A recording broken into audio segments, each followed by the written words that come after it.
We show you this so you can see how destructive a stovetop grease fire can be, but also to teach you what not to do if it happens in your kitchen. And he started yelling, "There's fire in the kitchen, the fire, Mom, Mom." This is what's left of Rhonda Barrett's stove and kitchen island. I immediately walked and saw flames. After cooking late at night, she accidentally left a burner on, and it happened so fast. You instantly just think, and they're just shooting up from the whole counter. It seemed like it was a flame. Honestly, it happens more often than you think. Charlotte Fire says 216 fires last year can be blamed on grease left on the stove. That's 34% of the fires they responded to. In fact, cooking fires are the leading cause of fires in the nation and have been for the last 10 years. Often, a lot of times they happen at later hours of the night, like 11, 12, 1 o'clock in the morning. People come home from partying, they're intoxicated, they're hungry, they start something, and then they fall asleep on the couch or whatever, forget about it. John Williams is the deputy fire marshal in Union County. They are very preventable.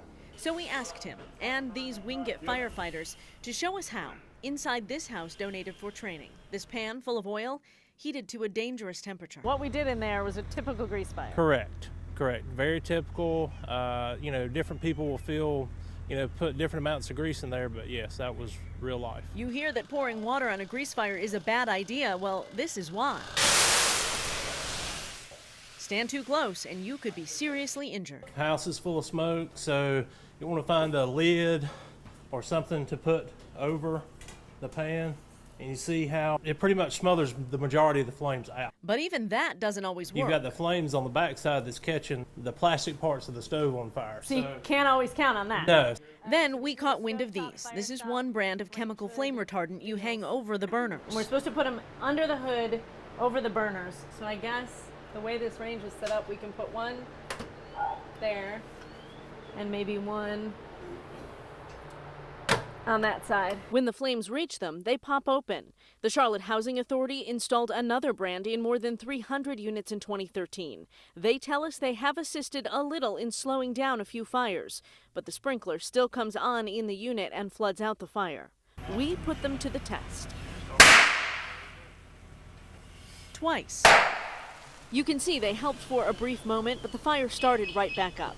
Now, if you look at the packaging, it does indicate they are not best used for deep frying.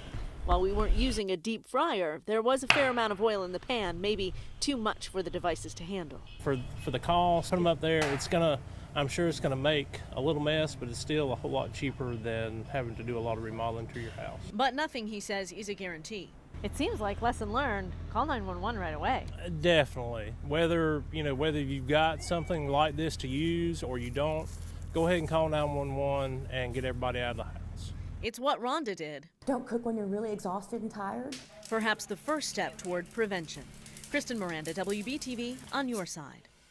It's easy to see how crooks got inside this home in Charlotte's Hyde Park neighborhood. The damaged door is proof enough. My daughter's money and he took stuff that can't be replaced. Chances are good the door was missing two small things, which would have made it much harder to kick in. Number 8 screws, 3 inches in length, to replace just 2 of the shorter screws that come standard in door plates like this. We're looking at 8 cents a piece. These are only 8 cents each? Yeah, 8 cents a piece here, yes. Oh my gosh. So you've got 2 in each door. Mm-hmm. 2 in each door. That's Piece of it. cake.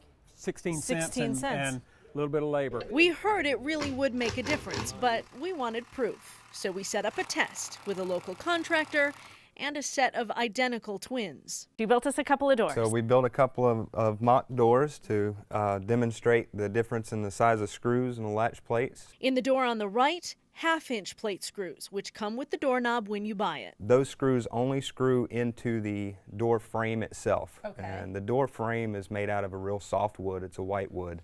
So there's not a whole lot of strength there. In the door on the left, we added 2 3-inch screws. They go through the frame and screw into the 2x4 studs. And that'll make it a lot more solid and it'll have a lot more bite. The screws we'll use are actually also stronger screws. Then we asked Stephen and Greg to muster up all of their strength and try to kick in those doors. You think these boys are going to be able to kick these doors in? One, I'm sure. Okay, we have this test covered from 6 different angles, 6 cameras. We didn't want to miss a thing. Ready? 2, 1, go.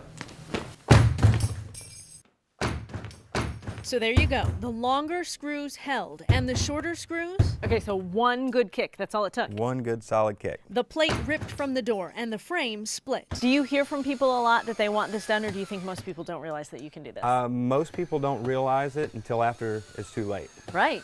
Until someone's kicked in that door.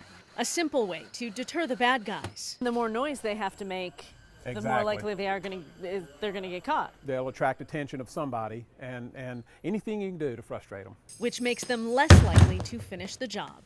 Kristen, Miranda, WBTV, on your side.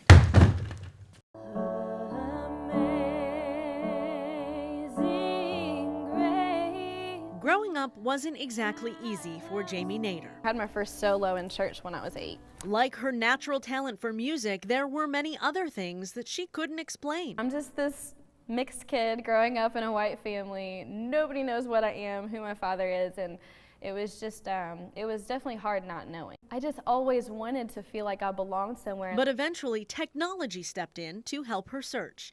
She took an Ancestry DNA test. I felt like I was going to get one step closer to the answer, but I didn't feel like I was going to get the answer. That's not what I expected. The test showed she is of African descent. But here's the cool part about this test.